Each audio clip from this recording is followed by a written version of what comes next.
ఈరోజు మనం ఏం చూద్దాం అంటే కొంచెం అరేంజ్‌మెంట్ ఎలా చేయాలి? డేటా ఎలా అరేంజ్ చేసుకోవాలి? మనకి యూజ్ అయ్యేలాగా ఎలా చూసుకోవాలి? ఒక డేటా వచ్చింది. ఫర్ ఎగ్జాంపుల్ ఈ డేటానే తీసుకోండి. ఇదేంటి? ఎక్కడి నుంచి తీసుకొచ్చాం? మనం ట్రాన్సాక్షన్ లిస్ట్ ఉంది గదా! ఏసీఆర్ మాడ్యూల్‌లో అందులోంచి తెచ్చాను. అందులో నేను తీసుకుంది భారత్ పే డేటా. ఇది ఎలా చేస్తాము? మామూలుగా మనం ట్రాన్సాక్షన్ లిస్ట్ ఏసీఆర్ మాడ్యూల్‌లోకెళ్ళి ట్రాన్సాక్షన్ లిస్ట్ అని టైప్ చేస్తే, మనకక్కడ వచ్చిన దాంట్లో ఏంటంటే డేట్ ఇస్తాం. అది మంత్లీ తీసుకుంటది కాబట్టి ఏప్రిల్ టు 30థ్ ఏప్రిల్. 1 ఏప్రిల్ టు 30థ్ ఏప్రిల్ ఇస్తాము. నేనిక్కడ 31 అక్టోబర్ వరకు మంత్లీ డేటా తీసుకొని అరేంజ్ చేసుకున్నాననమాట. అండ్ నెక్స్ట్ వచ్చేసి అక్కడ ఆల్ డెబిటా, క్రెడిటా డెబిట్ అంటే ఏంటి? బిల్లింగ్. షోరూమ్‌లో వాళ్ళు ఐ మీన్ రెస్టారెంట్‌లో వాళ్ళు చేసేది వాళ్ళు అదంతా ఏంటి? బిల్లింగ్. దాని తర్వాత మనం వేసే ఎంట్రీ ఉంటుంది కదా! అది క్రెడిట్. అడ్జస్ట్‌మెంట్ ఎంట్రీస్ అన్నీ అడ్జస్ట్‌మెంట్. ఆల్ అన్నీ తీసుకుంటే ఆల్ అని కొడితే అన్నీ వస్తాయి. సో, నేనిక్కడ డెబిట్ ఒకటే తీసుకుంటున్నాను. బిల్లింగ్ మాత్రం చెక్ చేస్తున్నాను నేను. ఓకే. మనం వేసిన ఎంట్రీ చెక్ చేయట్లేదు. సో, నేనిక్కడ డెబిట్ ఒకటే చెక్ చేస్తున్నాననమాట. సో, కాబట్టి నేను డెబిట్ తీసుకున్నాను. అది కూడా నేను ఓన్లీ భారత్ పేని మాత్రమే చెక్ చేస్తున్నాను. సో, భారత్ పే తీసుకున్నాననమాట. భారత్ పే సీఆర్‌డీ, బీహెచ్ఏఆర్ ఈ కోడ్ పెట్టుకొని తీసుకున్నాను. అది డేట్ వైస్. మనం ఎంటర్ కొట్టుకుంటూ వెళ్తే అయిపోతుంది. సో, ఇప్పుడు ఈ డేటాని చూస్తే మీరు ఇదెలా ఉంది? ఇది ఫస్ట్ డేట్ ఇక్కడుంది. ఈ ట్రాన్సాక్షన్‌కి డేట్ ఇది. ఈ ట్రాన్సాక్షన్‌కి డేట్ ఇదే. ఈ ట్రాన్సాక్షన్‌కి డేట్ ఇదే. ఓకే. అండ్ నెక్స్ట్ ఈ ట్రాన్సాక్షన్ చూసారా? ఇక్కడ డేట్ ఉంది. సారీ ఇక్కడ డాక్యుమెంట్ నంబర్ ఉంది. ఇక్కడ డిపార్ట్మెంట్ నంబర్, తర్వాతొచ్చి bill number, description, company, currency, exchange rate, amount, difference amount అదే డెఫినెట్ అమౌంట్ అన్నమాట. డెఫినెట్ అమౌంట్ తర్వాత కమిషన్ ఏంటి అంటే మీరేదైనా ఏంటది టిప్స్ కానీ ఏమైనా ఏస్తే అవి. తర్వాత యూజర్ ఎవరు? ఇవన్నీ ఇక్కడున్నాయి. ఒక్కటే ఇక్కడుంది కార్డ్ నంబర్. అది గూడా మనకి ఇంపార్టెంటే. ఎందుకంటే కార్డ్ నంబర్ ఉంటే కార్డ్ నంబర్ ఇక్కడున్న ఈ 4 digits last 4 digits and MIS ఉంది కదా! ఎంఐఎస్ అంటే ఏంటంటే నథింగ్ బట్ భారత్ పే వాళ్ళు బ్యాంక్ వాళ్ళు ఇచ్చిన డేటా అన్నమాట. ఆ 2 మనం ఎలా కంపేర్ చేసుకోగలం? With this unique number. ఈ నంబరు, ఇదే డేట్‌లో ఈ నంబరు, ఈ అమౌంట్‌తో మ్యాచ్ అయితే మనకు మ్యాచ్ అయినట్టే. దీనికోసం ఈ నంబర్ కూడా కావాలి. ఓకే. సో, ఇప్పుడు నాకు ఈ డేటా అనార్గనైజ్డ్‌గా ఉంది. డేట్ ఏమో ఇక్కడుంది. ఈ కార్డ్ నంబర్ ఏమో కిందుంది. సో, నేనిప్పుడు దీన్ని అరేంజ్ చేయాలి. ఒక టేబుల్ ఫార్మాట్‌లో ఉంచితేనే ఎక్సెల్‌కి అర్థం అవుతది. లేదంటే ఎక్సెల్‌కి అర్థం కాదు. సో, అప్పుడు నేనేం చేద్దాం అనుకున్నా అన్నీ ఒకే లైన్‌లో ఉండేలా చేసుకోవాలి. అదే టేబుల్ ఫార్మాట్. ఓకే. ఇప్పుడు నేనేం చేస్తున్నానంటే కార్డ్ నంబర్‌ని ఏం చేస్తా, ఈ లైన్‌లో ఉంచడానికి ఏం చేస్తానంటే ఈజ్ ఈక్వల్ టు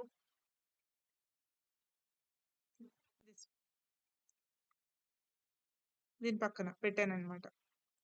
ఓకే. అప్పుడు ఇక్కడ కార్డ్ నంబర్‌ది ఇక్కడ వచ్చేసింది డేటా లైన్‌గా. సో, మనం ఒక ఆబ్జెక్ట్ అయిపోయింది. దీన్ని నేను కిందకి డ్రాగ్ చేశాను. అప్పుడు దేని కార్డ్ నంబర్ దాని లైన్‌లోకొచ్చేసింది. మీరనుకోవచ్చు ఇదంతా ఉంది కదా! ఓన్లీ కార్డ్ నంబరే లేదు కదా! అని చెప్పేసి. నెక్స్ట్ ఎలా అది చేస్తానో అది నెక్స్ట్ క్లాస్‌లో చూద్దాం. ఎందుకంటే ఇది చాలా పెద్ద ఫార్ములా.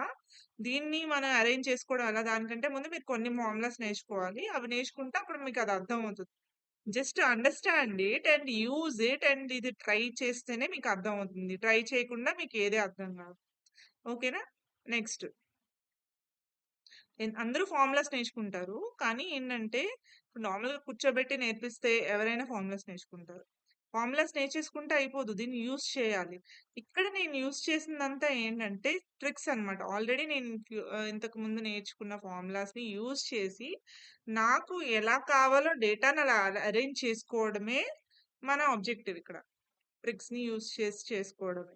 ఇది ఇలాగే ఉంటుంది అని ఏం లేదు. అంటే ఇలా వస్తే ఇలా చేయొచ్చు అని కాదు. ఇలా ఎలా వచ్చినా మనం ఏదో మనకొచ్చిన ఫార్ములాస్ అన్నీ యూజ్ చేసి ఏదోలాగా తీసుకురావాలి. మన ఆబ్జెక్టివ్ అచీవ్ అవ్వాలి. అలాంటి దాని కోసం కొన్ని కొన్ని ట్రిక్స్ అన్నమాట ఇవి. ఓకే. ఇప్పుడు మనం ఇప్పుడు డేట్ రావాలి మనకి. సైడ్‌న డేట్ రావాలి. డేట్ రావాలంటే ఏం చేయాలి చూద్దాం. ఇప్పుడు నార్మల్‌గా మీకు ఇలా ఉంటే డేట్ ఫార్మాట్‌లో లేదు. చూసారా? ఇప్పుడు దీని మీదకి వెళ్ళి నేను కంట్రోల్ షిఫ్ట్ హ్యాష్ కొట్టాను, అవ్వలేదు.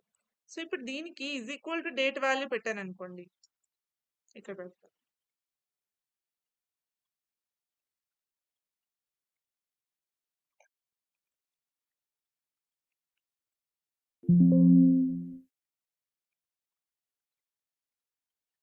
Is equal to date value.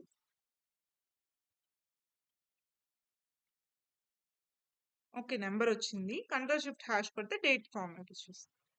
ఇప్పుడు దీన్ని కిందకి పెట్టాను. అన్ని ఎర్రర్స్ వస్తున్నాయి. నా ఉద్దేశం ఏంటంటే దీనికి డేట్ రావాలి, దీనికి డేట్ రావాలి, దీనికి డేట్ రావాలి. ఓకే, మొత్తం అంతా వచ్చేసినా పర్లేదు. అండ్ ఇక్కడికి వచ్చేసరికి మళ్ళీ డేట్ మారిపోవాలి. ఓకే, సో అప్పుడు నాకు ఐడియా తట్టింది ఏంటంటే ఇక్కడ డేట్ వాల్యూ అంటే ఇక్కడ వస్తుంది, మిగిలిన వాటి అన్నిటికీ ఎర్రర్స్ వస్తుంది. మనకి ఇవే ఉన్నాయి కదా, డేట్ లేదంటే ఈ ట్రాన్సాక్షన్ నెంబరు లేదంటే బ్లాంక్. ఈ ట్రాన్సాక్షన్ నెంబర్ కి బ్లాంక్ కి వాల్యూ ఎర్రర్ వస్తుంది. సో అప్పుడు ఎర్రర్ వస్తే ఏం చేయాలి? ఇఫ్ ఎర్రర్ పైకి తీసుకో అని చెప్తా. ఎర్రర్ రాకపోతే ఏం చేస్తుంది? డేట్ వాల్యూ తీసుకుంటది. అంతే ఈ ఫార్ములా. జస్ట్ చూసారా, ఇక్కడ 2 అనగానే 2 వచ్చేసింది. మనం వాడుకున్నాం అంతే, మనకు తెలిసిన ఫార్ములాస్ ని వాడుకున్నాం అంతే. ఇక్కడ 3 వచ్చిందా? 3 వచ్చేసింది. మరి మొత్తం 3. నెక్స్ట్ 4 రాగానే 4 వచ్చేస్తుంది. సో ఇలాగా ఈ ఫార్ములాని వాడుకుంటాం అనమాట. I put this formula here. ఇది మీరు ట్రై చేసి చూడండి, then you will get the answer. మీరు ఏం చెప్పినా, నేను ఏం చేసినా సరే, మీరు ట్రై చేయకుండా అయితే మీకు ఏమి రాదు.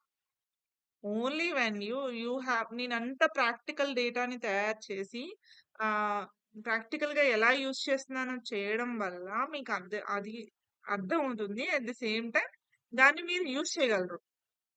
You can use this data. And at the same time మీరు ఈ ఫార్ములాస్ యూజ్ చేసి తయారు చేయండి. సేమ్ ఇలాగే ఒక ఫైల్ తయారు చేయండి.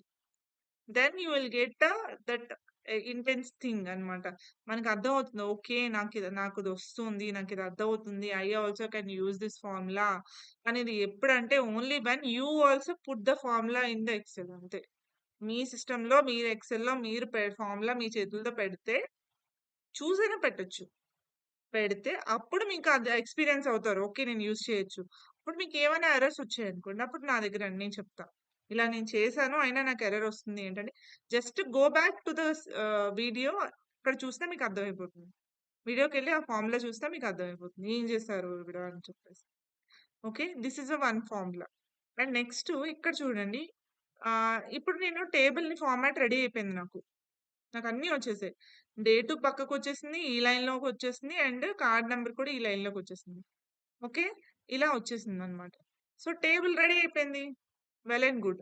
ఇంకోటి ఏంటంటే, ఇలాంటి డేటా ఎప్పుడైనా తీసుకునేటప్పుడు కొన్ని సార్లు ఏం చేస్తాం, మనం కాపీ చేసి పేస్ట్ చేయడం కొన్ని వదిలేసి ఉండొచ్చు. ఒక ట్రెండ్ వదిలేసి ఉండొచ్చు, లాస్ట్ 2 లైన్స్ వదిలేసి ఉండొచ్చు. కాపీ పేస్ట్ చేసినప్పుడు అలా మిస్ అయిపోవచ్చు. అయిపోతాయని కాదు, అయిపోవచ్చు కూడా. అలాంటప్పుడు మనం ఏం చేయాలి అంటే, డేటాని వాలిడేట్ చేసుకోవాలి. మనం తీసుకున్న డేటా కరెక్టా కాదా? You should have a confidence. ఎప్పుడైనా సరే మీరు తీసుకున్న డేటా మొత్తం మీరు తీసుకున్నదంతా కరెక్టా కాదా?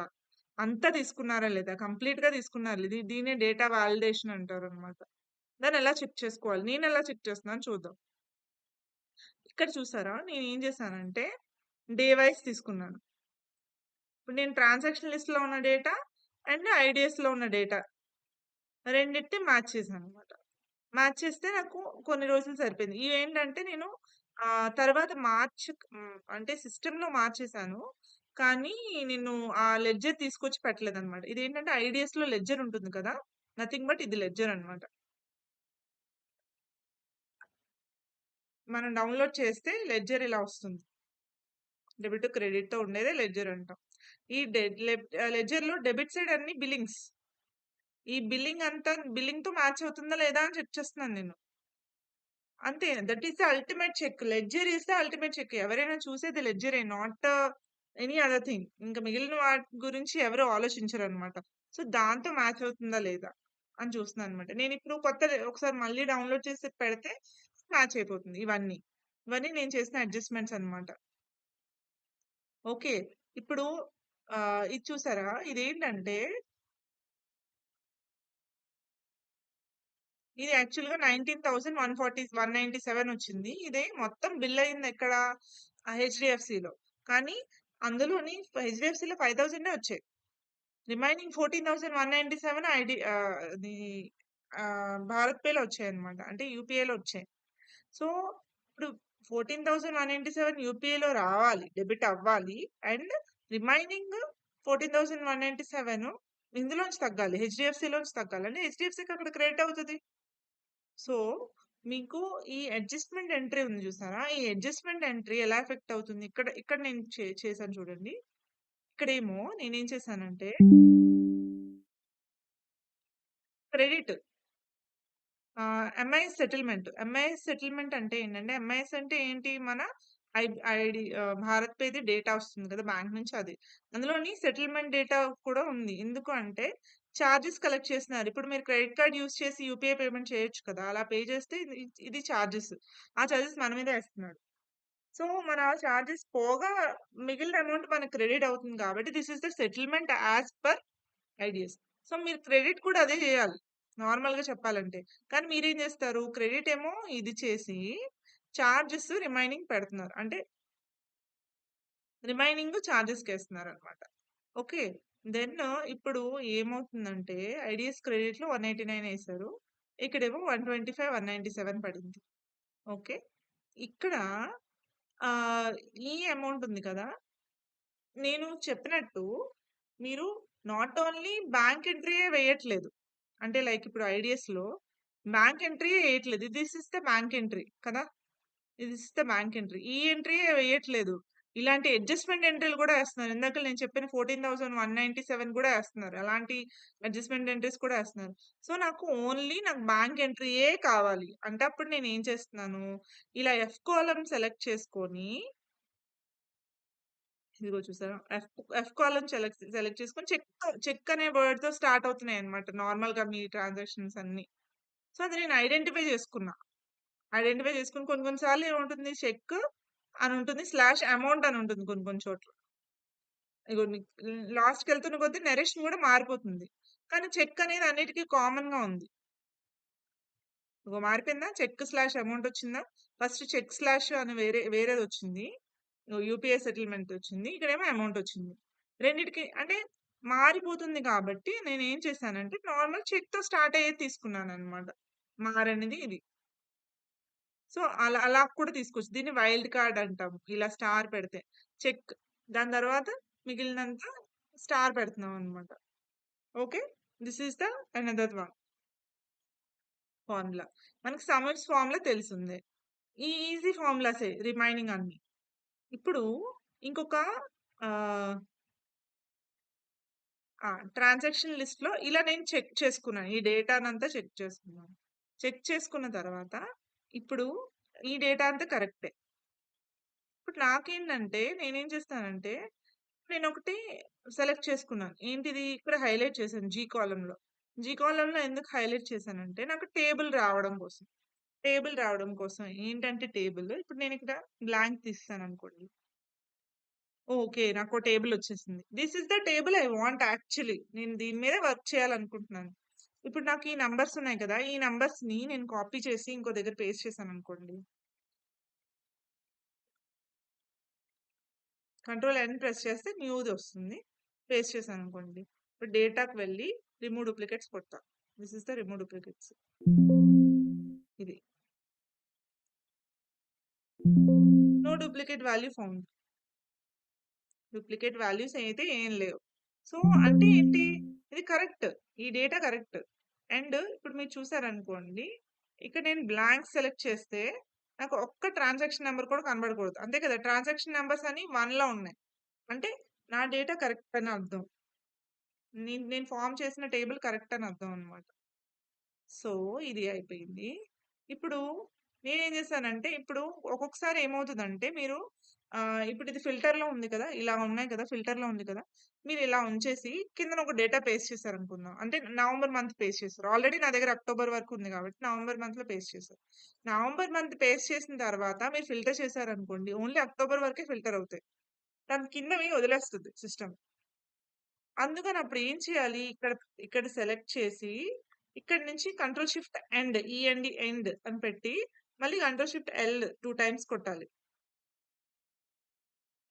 ఈ సిస్టమ్‌లో నాకు కంట్రోల్ షిఫ్ట్ ఎల్ లేదు. సో, అందుకే నేను డేటా ఫిల్టర్ పెడతా. Okay. Control shift L formula పెడితే అయిపోతుంది.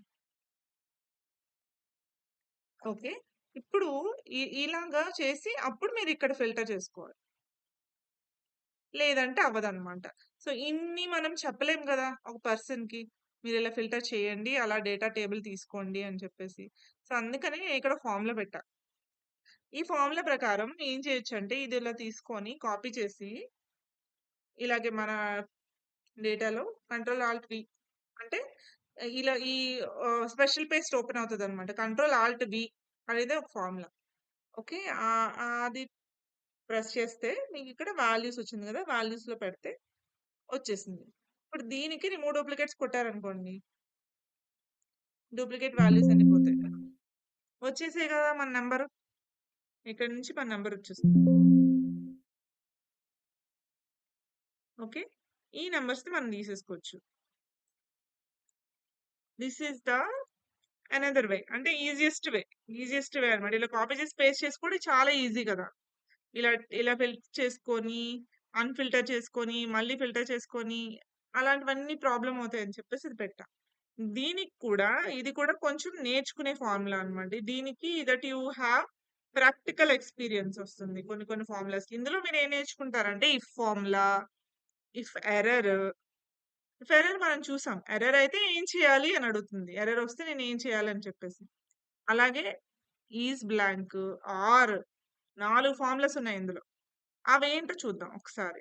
దీన్ని లాజికల్‌గా నాకేం కావాలో చెప్తాను వినండి. నేనేం కావాలంటే this is just my wish. నాకిది కావాలని ఉంది. ఓకే. నాకు ఈ డేటా కావాలి. కావాలి కాబట్టి నేనేం చేస్తా. నేను నే దిస్ ఈస్ జస్ట్ నేర్చుకునే యాస్పెక్ట్‌లా చూడండి. ఓకేనా? అయితే ఇప్పుడు నాకేం కావాలంటే ఈ నంబర్స్ ఇలా ఉన్నాయి. బానే ఉంది. ఇప్పుడు నాకు మొత్తం ఇక్కడ ఖాళీ లేకుండా ఈ పై నంబర్ ఉంది కదా! 2404794968 కిందకి రావాలి. ఇది కూడా కిందకి రావాలి. ఈ రిమైనింగ్ అంతా కిందకి రావాలి. డేట్ కూడా కనిపించకూడదు. డేట్ బదులు కూడా ఈ నంబరే రావాలి. మళ్ళీ ఈ నంబర్ కిందకి రావాలి. అంటే మొత్తం ఈ నంబర్సే ఉండాలి. ఓన్లీ డాక్యుమెంట్ నంబరే ఉండాలి. ఇంకే నంబర్ ఉండకూడదు. ఓకే. ఇది నా ఎజెండా. ఇక్కడొచ్చింది కదా! అలాగే. సో, ఇది నేను తీసుకురావాలి. ఎలా తీసుకొస్తాను అంటే